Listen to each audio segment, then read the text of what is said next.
Hi everyone, welcome back to Plum Figgy. This is Tammy.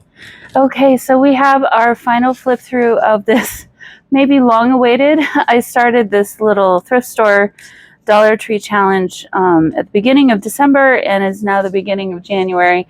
This one took me a bit of time to kind of finally get going. Honestly, I was intimidated by it, but anyway, here we go. It is finished. So if you haven't followed the series at all, don't worry about it. I'll try and quickly explain what's going on here. So I went to the thrift store. I wanted to spend $15 to $20, no more, to make a Christmas journal. I found some really great items. One of the items was a velvet stocking. This blue velvet stocking that I knew needed to become a cover of a journal. And on the inside, I wanted to do drawing, sketching, I don't know. Snowflakes was kind of my main theme because I thought the blue would work well with a snowflake Christmas theme. In the end, I ended up making a different Christmas journal. And this one kind of went off to the side, did some traveling before Christmas. Christmas happened, New Year's happened, all those things. And along the way, I decided, okay, well, maybe this then should become a winter journal instead.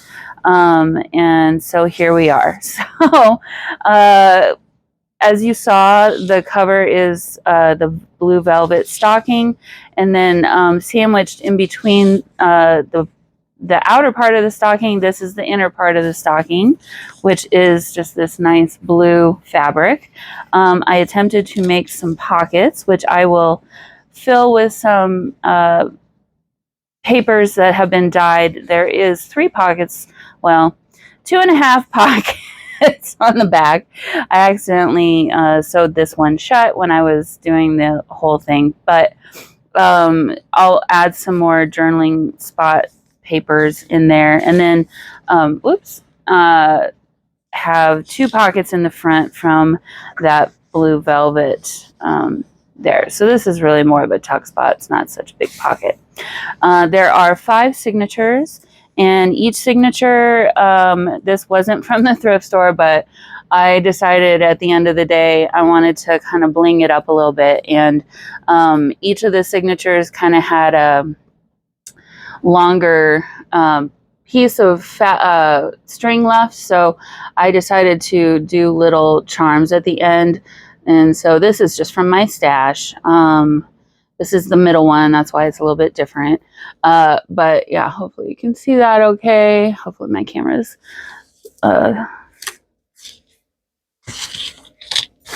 catching that.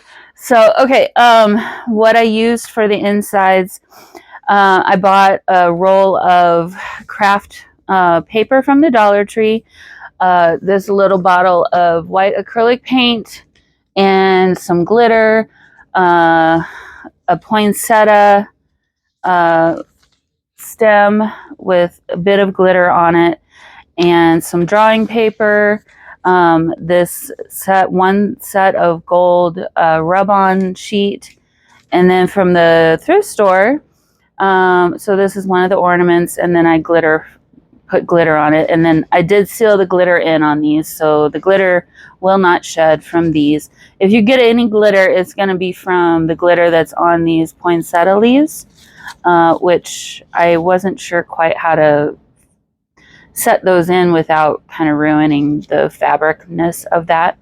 From the thrift store, I did pick up one sheet, a thing of piano music, vintage, and so that is in here as well. We've got some graph paper, and then some lined like school paper from the Dollar Tree. So that's basically the contents of this journal, and from that, and then between the fabric, as I was saying, is some Amazon packaging that I repurposed from the trash. So really, this is a very thrifted journal, even though it might not look like it. It's very pretty. I love how it turned out. So anyway, throughout the journal, I did do some doodles. I guess they're Christmas trees like this. And then I did some little towns out of some of the brown paper, and then I drew little trees and things, and then there's some rub-on. So like little floral, I guess, bulbs, and then some of them have little teeny tiny stars or little hearts, just depending on what I had available to me. All right, so let's go ahead and let's flip through this. I do still want to add in some papers into the tuck spots. Oh, and one more thing as we get there, you'll see some other fabric. Here we go. I did find at the thrift store 2 hot pad holders that had this fabric on the front, on the top of it. So I repurposed the fabric and turned that into pockets. I did sew them with my sewing machine, as well as I did sew these on with my sewing machine. So, you know, not really in the vein of using only what I bought. I did try to make these into tuck spots. I'm going to try to, I tried to keep like half of it glued and then half of it open. So we'll see. Some of them may not become tuck spots, but as I add more paper in there before I put it for sale, you will see that if you end up purchasing this journal. And by the way, this journal is going to be for sale. I have a link down in the description. Here's some snowflakes that I drew with a silver metallic paint pen that I have. Again, that's just, it was in my stash. I only used it twice. I don't know that I would count that as part of the entire $15 to $20, but I did stay within that budget, and I did get 2 journals out of that, and then some. I could make even more if I really wanted to, but at the end of the day, I'm ready to move on to different fun journals. So yeah, like I was saying, this journal is going to be available in my Etsy shop, and I will have a link to my Etsy shop down in the description box below. Or you could just go to Etsy and search Plum Figgy. Also, I am on Maker Go Imagine. I am a maker on Go Imagine. I have a shop there as well. If you're familiar with Go Imagine, I'm really trying. I'm hoping that they'll kind of make their way in this space. They have a really great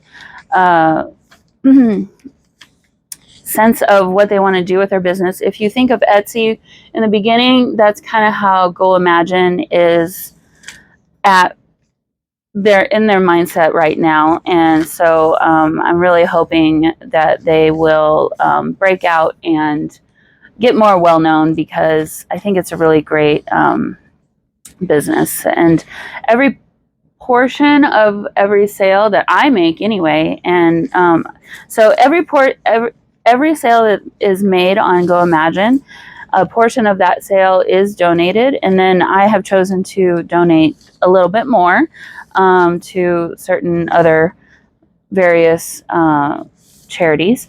So that is something to keep in mind as well if you're trying to decide if you want to purchase from Go Imagine or Etsy. You know, Etsy has been around longer. They have a lot more, I guess, backing as far as money, and with that comes technology advances. And so they do have a leg up there. I wouldn't say Go Imagine is hard to shop. It's not. I would say that the advancements I find are more prevalent for the sellers between the 2 platforms. I don't know why I'm turning this into a Go Imagine versus Etsy discussion, but I guess so. Yeah, I'm gonna have to play with some of these. Some of these might have gotten glued down completely, but you know. Anyway, there's a lot that can be said about each platform. I'm trying to hopefully get some word out to help people even know that Go Imagine is there, because I didn't even know about it until a couple months ago either. So, and I'm, in this space, right? So selling and YouTubing and all that good stuff. So another little tree that I made, and then we got some gold foiling there, another flip out page. So these pages, the craft paper, I took and just put some of the white paint on it, and then I used, this is a hotel key card. I didn't use this one, it's the one that I used to throw away, but basically I just spread it like this and then let it dry. So super simple and kind of quick, actually, and I think you get a really cool end product. I think it looks like snow in a way. I think it's perfect for winter or Christmas journals, and then especially for these houses, I think it was really awesome. So, yeah. So, and then there were letters. There was one set of alphabet, 26 letters in the rub-ons. I was able to get 2 words out of it, Noel and magic. And so those are the 2 words that we've got. The glitter that I used, as you can see, there was copper, silver, gold, and then like a black multicolor. So use that throughout as well. So here we got a belly band, another little house down here. So as you can see, this journal is going to have tons of space for writing. Maybe this could have been turned in. I think I'll turn this into a tuck spot. This is a little bit damaged, so I'll fix that up a little bit. Turn that into a tuck spot. Lots of pockets, lots of room for ephemera and whatever you might want to add to it. If you wanted just a strictly writing journal, I think this will be a great one. Yeah, tons of writing space, nice little decorations throughout. This is drawing paper, so really lends itself to writing on. Got another little snowflake here. And now we're in our last signature. So another pocket, and I'll add some more paper in that. I didn't show it, but I do intend to create a closure using some sari silk. So I think this will look really nice with this journal. I'm not going to sew it onto the journal in case you don't want to keep it on there, but I'll just wrap it around and then tie it. So I think that'll make a nice closure for the journal. The papers were tea dyed. All of the papers were tea dyed.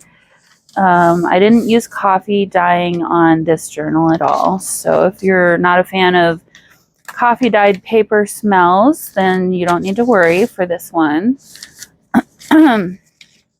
So yeah, really lovely. Honestly, if I was going to keep one, this might be one that I would keep, but I have so many already. I can't. I just can't.